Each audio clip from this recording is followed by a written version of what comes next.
Okay, let's find the absolute min and max of this function. First, we need to find the critical points. Those are the zeros of the derivative or the endpoints of the function f prime. Derivative of sine is cosine of theta.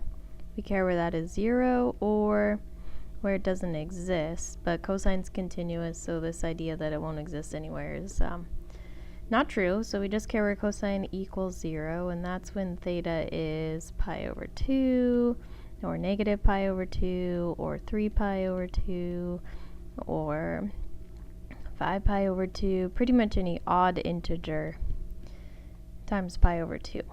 The ups and the downs on the unit circle. So I like a unit circle for reference. Perhaps if you're not there yet, here's our circle. And the interval says we're good to go from negative pi over 2, which is down here, all the way until 5 pi over 6, which is almost to pi here. 5 pi over 6 from negative pi over 2. So any value of the first derivative on this interval, that's this. And we saw that negative pi over 2, kind of on the interval at the endpoint actually. So positive pi over 2 right here is a critical point, but none of the other ones work, right? Like negative pi over 2 is an endpoint. 3 pi over 2 would come from this x-axis around, and so here we'd be out of the interval. So 3 pi over 2 is out, and so is 5 pi over 2, and etc.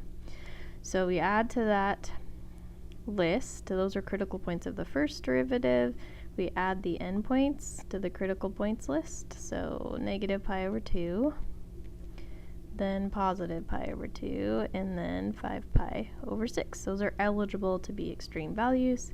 So second thing is to test the actual function, f of theta, not the derivative anymore, sine of theta. So now we care about what the value is at negative pi over 2, which is the sine of negative pi over 2, which is negative 1, or at positive pi over 2, the sine positive pi over 2 is 1, and let's look at the very end point of the interval, the sine of 5 pi over 6.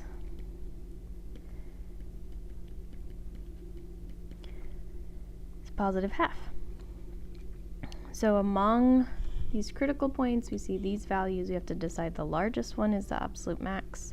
That'd be 1, an absolute maximum. And then the smallest of these values is the absolute minimum. That's negative 1. So just to be clear and lay it all out there, number 3, we'd say absolute maximum happens at the point negative pi over 2. Oh gee, not maximum. That's a min. Of course, it's the smallest. So the absolute maximum is the purple guy. That's at pi over 2 for the x value and 1 for the y value, and the absolute minimum is at negative pi over 2 for the x value, negative 1 for the y value. So there you have it, the absolute extreme values of the function.